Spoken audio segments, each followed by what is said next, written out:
Hello everyone, welcome to all of an excellent coaching classes. और students, आज मैं लेके आई हूँ आपके लिए एंटरप्रेन्योरशिप का लास्ट चैप्टर क्लास 11 का यूनिट 7 रिसोर्स मोबिलाइजेशन। इससे पहले भी आपको पता होगा, मैंने सारी अपनी वीडियोस में अपने सब चैप्टर्स की वन शॉट वीडियोस डाल रखी है। अब की बार भी मैंने आपको वन शॉट वीडियोस ही करवाऊँगी इसकी, जिससे आपको एक ही वीडियो में सारे चैप्टर की नॉलेज हो जाएगी। तो without wasting our time let's proceed with our videos. अगर आपने 1 से लेकर 6 चैप्टर अभी तक नहीं देखा तो चिंता की कोई बात नहीं है, आप मेरे चैनल पर जाइए, वहाँ पे प्लेलिस्ट मिलेगी आपको, उस प्लेलिस्ट पे क्लिक करना और आपको 1 से लेकर 6 चैप्टर्स भी मिल जाएंगे। तो बच्चों, let's start with our chapter. तो रिसोर्सेज हमारे चैप्टर में फर्स्ट वर्ड है रिसोर्सेज। तो आप मुझे बताइए what is the meaning of resource. Resource मतलब होता है anything that satisfies human bonds. कोई ऐसी चीज़ जो ह्यूमन की ज़रूरतों को पूरा कर दे या पूरा करती हो, वो हमारा रिसोर्स कहलाता है। अब मोबिलाइजेशन का क्या मतलब होता है? मोबिलाइजेशन मतलब होता है ट्रांसफ़र, एक जगह से दूसरी जगह किसी चीज़ को ट्रांसफ़र करना। And when we talk about resource mobilization, then resource mobilization means transferring of resource. Simple way में कहे तो किस तरीके से हम अपने रिसोर्सेज को, एक कंपनी के कौन से रिसोर्सेज होते हैं? Goods, machineries, plants, tools, spare parts, even workers भी कह सकते हैं। तो इनकी शिफ्टिंग, इनका ट्रांसफ़र, मोबिलाइजेशन मतलब इनका ट्रांसफ़र हमारा रिसोर्स मोबिलाइजेशन कहलाता है। Is that clear? Then first is a very important function of entrepreneur is arranging and procuring of proper resources. Think is an important word for entrepreneur because cows do not give milk. Milk has to be extracted, meaning entrepreneur's first job is to arrange in a constructive way the resource that are required for enterprise working. क्या मतलब हुआ इस बात का? इस बात का मतलब हुआ कि एंटरप्रेन्योर का सबसे बड़ा काम होता है अरेंज करना, चीज़ों का अरेंजमेंट करना। इस लाइन का मतलब देखो, cows do not give milk मतलब जो गाय होती है वो भी अपने आप दूध नहीं देती, उसके लिए भी तुम्हें उस गाय का दूध निकालना पड़ता है। Means a cow itself do not give milk unless and until you take the initiative to put out the milk from cow. आपने देखा होगा विलेज वगैरह में एक इंसान होता है जो गाय से दूध निकालता है। तो कहने का मतलब क्या है? कहने का मतलब ये गाय भी अपने आप दूध नहीं देती, तो रिसोर्सेज एक कंपनी के अपने आप कैसे अरेंज हो सकते हैं? रिसोर्सेज का अरेंजमेंट बहुत इंपॉर्टेंट होता है और वो अरेंजमेंट एंटरप्रेन्योर करता है। ठीक है। अब प्रोक्यूरमेंट ऑफ रिसोर्सेज और मोबिलाइजेशन, पहले हम ये देख लेते हैं हमारे रिसोर्स मोबिलाइजेशन क्या होता है। मैंने आपको पहले ही बता दिया था, एक रिसोर्स को एक जगह से दूसरी जगह शिफ्ट करना, ट्रांसफ़र करना। मोबिलाइजेशन सिर्फ रिसोर्सेज का ही नहीं, मोबिलाइजेशन जो एक इंग्लिश वर्ड है उसका मतलब होता है ट्रांसफ़र करना, एक चीज़ को दूसरी जगह ट्रांसफ़र करना। और हमारे रिसोर्सेज कौन से होते हैं? लैंड, लेबर, कैपिटल, आपको पता ही है ये हमारे बेसिक रिसोर्स होते हैं। एंटरप्रेन्योरशिप हमारे अदर होते हैं, energy, expertise, information, management, machines, material, method, ये सारे हमारे रिसोर्सेज होते हैं और इनका ट्रांसफ़र रिसोर्स मोबिलाइजेशन कहलाता है। Then planning effective resource mobilization, मतलब किस तरीके से आप अपने इफेक्टिव रिसोर्सेज को मोबिलाइज कर सकते हो। सबसे पहली बात होती है इवेल्युएट एंड जज द नीड फॉर रिसोर्सेज। आपको ये पता होना चाहिए कि आपके रिसोर्सेज की क्या, कब और किसे ज़रूरत है। फिर आपको पता होना चाहिए आपका किस टाइप का रिसोर्स है। फिर आपको रिसोर्सेज की मतलब रिसोर्सेज को ये पता होना चाहिए कि किस जगह उस रिसोर्स की ज़्यादा ज़रूरत है। Let us take an example.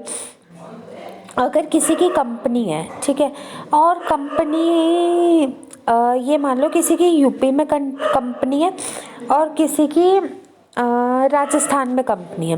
तो राजस्थान में गर्मी ज़्यादा पड़ती है, हमेशा ज़्यादा होती है, तो अपने एसीज़ होते हैं या हमारे कोल्ड रिसोर्सेज होते हैं जिससे ठंडक रहती है, तो वो उत्तर प्रदेश में तो इतनी होती नहीं है, तो वहाँ होती है मतलब बहुत ज़्यादा नहीं होती गर्मी, तो वो अपने रिसोर्सेज अपनी राजस्थान वाले ब्रांच में भेजते ताकि एसी से वहाँ के लोगों को प्रॉब्लम ना हो, वो अच्छे से काम कर सके, हीटअप भी ना हो प्लांट्स एंड मशीनरीज। तो ये देखना कि ये थर्ड पॉइंट है ना, locate the availability of resource, कि कब किस चीज़ की कहाँ किसे ज़्यादा ज़रूरत है, इस बात को पहचाने। ये सब ये जो एक खड़ा हुआ है ना इंसान, ये आपका कोई इंसान नहीं है, ये आपका एंटरप्रेन्योर है। दिस इज़ एन एंटरप्रेन्योर, ये एंटरप्रेन्योर, और ये सारे काम एंटरप्रेन्योर के ही होते हैं।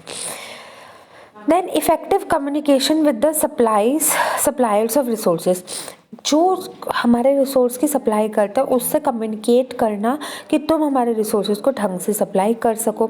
रिसोर्सेज की क्वालिटी और क्वांटिटी को जज करना कि कितनी कैसी क्वालिटी कहाँ चाहिए और कितनी क्वांटिटी चाहिए, मतलब 5 AC चाहिए वहाँ पे 3 चाहिए, छोटा है तो 2 चाहिए, बड़े हो तो 10 चाहिए, ये देखना। Then evaluate the quality and quantity, ये तो हो गया ना। Then identify the problems pertaining to mobilization of resources से रिलेटेड क्या प्रॉब्लम होती है, क्या परेशानी होती है, इस चीज़ को जज करना। देन पैसों को अरेंज करना, और उसके बाद plan out inventory management for the procured resource, जो तुमने रिसोर्सेज मोबिलाइज किए, रिसोर्सेज को ट्रांसफ़र करना, उसके लिए इन्वेंट्री मैनेजमेंट देखना। What is inventory management? Inventory मतलब स्टॉक, उनका देखना कि उससे रिलेटेड क्या स्टॉक है, और उसको जिंदा रखने के लिए, उस रिसोर्स को जिंदा रखने के लिए, जैसे कोई मशीनरी है तो उसको चलाने के लिए क्या क्या रिक्वायरमेंट होती है, उसे देखने का अरेंजमेंट करना। तो ये हमारा प्रॉपरली एक प्लान है इफेक्टिव रिसोर्स मोबिलाइजेशन का। इतनी बात समझ आ गई? देन हमारा business resources usually resources can be grouped in the following. Business resources में फिजिकल, ह्यूमन, फाइनेंशियल, मटेरियल और इंटेंजिबल। हमारे फिजिकल रिसोर्सेज में क्या आता है जिन्हें हम टच कर सकते हैं, देख सकते हैं, वो आता है हमारे लैंड आते हैं, बिल्डिंग आते हैं, प्रीमाइसेस मतलब बाउंड्री एरिया, मशीनरी आते हैं, टूल आते हैं, इक्विपमेंट आते हैं, प्रोसेस टेक्नोलॉजी आते हैं, रॉ मटेरियल्स आते हैं। हमारे सारे रॉ मटेरियल्स किस हर चीज़ के, हर कंपनी के अलग होते हैं, रॉ मटेरियल्स आते हैं, और इंफ्रास्ट्रक्चर फैसिलिटीज़ आती है। देन हमारे ह्यूमन यानी इंसान, आपको पता है इंसान में सारे लीडर, वर्कर्स, मैनेजर, एम्प्लॉय सब कुछ आ जाते हैं। मैनेजेरियल स्टाफ देखो, ये होता है हमारे ह्यूमन में, board of directors, president, chairperson, general director, CEO, financial manager, human resource manager, production manager, marketing manager. ये आपको पता है टॉप, मिडल, बॉटम लेवल। अगर आपने, मैं थोड़ा जल्दी इसलिए बता रही हूँ क्योंकि मैंने बिजनेस में क्लास 12 के चैप्टर 2 की प्लेलिस्ट, चैप्टर 1 की प्लेलिस्ट है ये, इंट्रोडक्शन टू मैनेजमेंट। आपको अगर ये तो 1 शॉर्ट वीडियो है, अगर आपको डीप में पढ़ना है तो मेरे ही चैनल पे आपको प्लेलिस्ट मिल जाएगी, चैप्टर 1 क्लास 12 बिजनेस स्टडीज़ के नाम से। उसमें आपको ये लेवल्स ऑफ मैनेजमेंट हर एक सेपरेटली डीपली एक्सप्लेन्ड है। ये टॉप लेवल कब क्या कौन सा काम करता है, deeply explain, middle, lower with case studies है। तो अगर आपको डीप पढ़ना है तो वहाँ पे चले जाइए, ठीक है। फिर उसके बाद हमारा थर्ड वन होता है फाइनेंशियल। फाइनेंस मतलब होता है पैसा। इससे पिछला चैप्टर आपको पता होगा, चैप्टर 6 आपका बिजनेस फाइनेंस ही था। तो पैसा हमारे 2 तरह से आ सकता है, ओनर्स फंड या बोरोड फंड। ओनर्स फंड मतलब या वो पैसा जो आपका पैसा है, जैसे equity capital, preference capital, margin money, या बोरोड फंड जो आपने कहीं से लिया हो, बोरो किया हो। और बोरो आप 2 तरह से कर सकते हो, या तो लोन मतलब फॉर्मल सोर्स से, इनफॉर्मल सोर्स से, या शॉर्ट टर्म पीरियड के लिए, लॉन्ग टर्म पीरियड के लिए। तो वो भी हमारे रिसोर्स होते हैं। मटेरियल में आता है हमारा साइज होता है, टेक्नोलॉजी होता है, मशीनरी होता है, क्वालिटी कंट्रोल सिस्टम होता है, मेंटेनेंस कॉस्ट होता है, वियर एंड टीयर कॉस्ट होता है। वियर एंड टीयर मतलब तोड़ फोड़ जो आती हो जाती है उसकी कॉस्ट होती है, रॉ मटेरियल एक्सेट्रा। इंटेंजिबल चीज़ें वो होते हैं जिनको हम छू नहीं सकते, ये हमारे एसेट्स होते हैं, फिक्स्ड एसेट्स होते हैं। आप सब अच्छे कॉमर्स के बच्चे हो, आपको ऑलरेडी पता होगा इंटेंजिबल एसेट्स हमारे वो एसेट्स होते हैं जो फिक्स्ड एसेट्स होते हैं, जो हमारी कंपनी में जिनको हम एग्जिस्टेंस फील कर सकते हैं बट हम उन्हें टच नहीं कर सकते। इसके एग्जांपल होते हैं goodwill, reputation, brands, intellectual property right etcetera. अब इन सारी चीज़ों का ट्रांसफ़र, ध्यान से सुनना बच्चों, इन सारी चीज़ों का ट्रांसफ़र, चाहे वो हमारा मटेरियल हो, हमारी कॉस्ट हो, हमारा फाइनेंस हो, हमारा ह्यूमन हो, या हमारा फिजिकल हो, ये टोटली डिपेंड करता है एक एंटरप्रेन्योर के ऊपर। कि देखो अब किसी की एक ब्रांच तो होती नहीं है, हजारों ब्रांच होती है एक कंपनी में।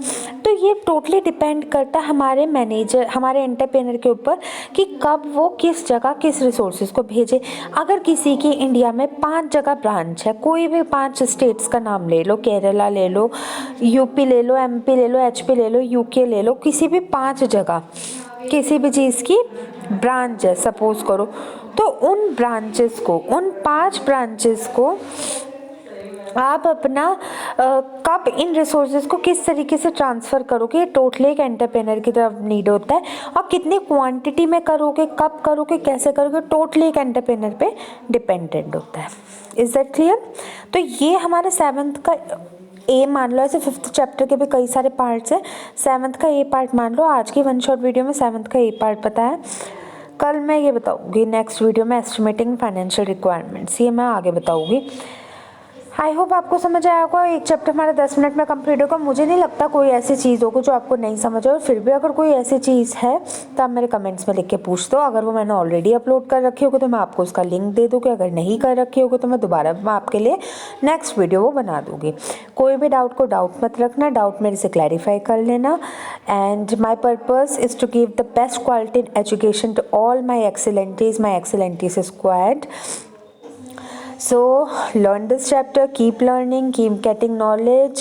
All the best for your future, and of course do not forget to subscribe Excellent Coaching Classes, because it will be beneficial for you only, students. No one will get benefit by this if you do subscribe Excellent Coaching Classes, because each and every day you will be updated with all the newses as well as all the education in the best possible time, in the best possible way.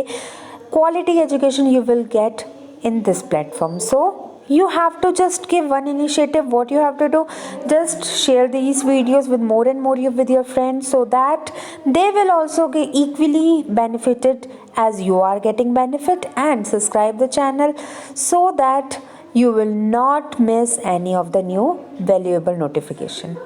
Okay students, I will meet you in my next video very soon. Till then, goodbye and stay tuned. Thank you so much for watching my video. God bless.